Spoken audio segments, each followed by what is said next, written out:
Earlier, I spoke with Suzanne Cook, or WT Farm Girl, who has just over 40,000 subscribers and vlogs about her experience as a first-generation farmer. I began by asking her how tariffs and other factors are forcing farmers to become more creative.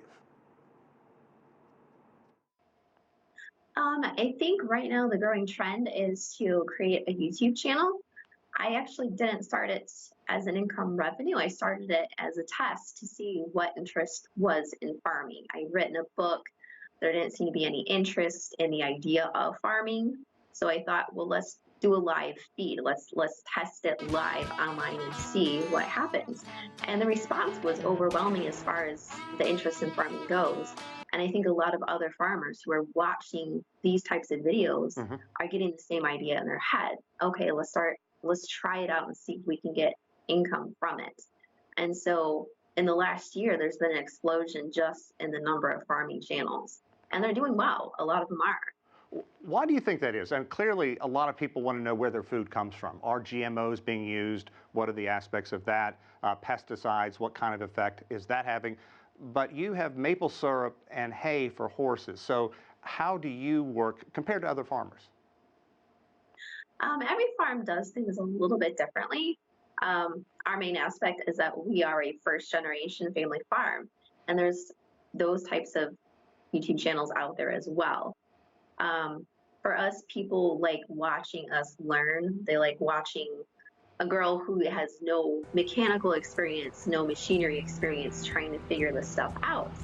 And that's kind of served as an inspiration for them in their own lives to maybe try something they hadn't thought of trying. Or on the other hand, maybe start at developing some of their own land into a start of a farm themselves. Interesting. So sort of a do-it-yourself kind of pseudo-reality show all at once. How do clicks turn into money? How do views turn into money? The way it works, it's similar to live TV where you have commercials that run.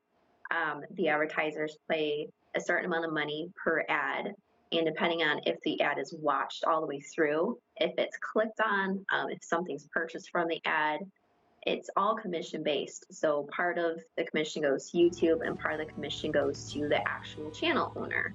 So the more people that watch your whole video, the more revenue you'll earn.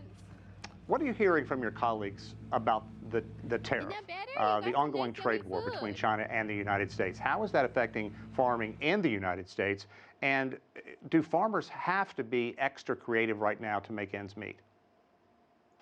I think as far as farming goes, we always have to be creative, whether it's a tariff or some sort of government tax or regulation on prices or catastrophe with weather. Weather was a big issue for many farmers this year. A lot of farmers couldn't even plant crops because of all the heavy rain.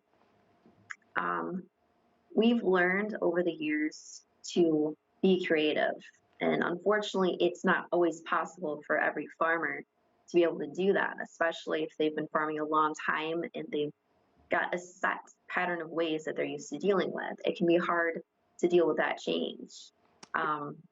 And to give people an idea at home, maple syrup, for example, they think you just tap into a tree, walk away, and you can spend all your time on YouTube, but it doesn't work that way. Where you are in Michigan, you were hit by drought, and then you were hit by heavy rains. What did that do to you?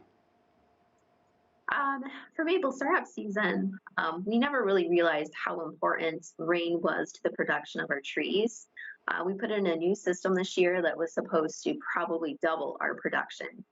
And we were shocked when the numbers came back in that it was the same amount we had made last year.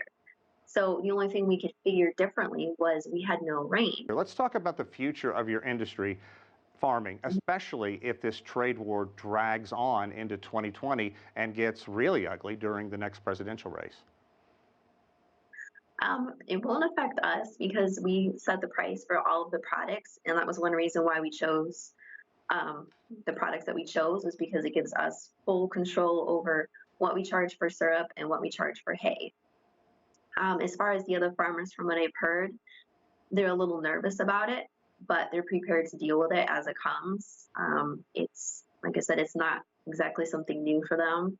And even here in the US, we've really had an explosion in diversity of products. You can buy kitty litter made 100% out of corn now, Huh. which actually I use, and it's pretty amazing stuff. So I think the American farming industry will find new and better ways to utilize what we have and maybe even make a better profit out of it.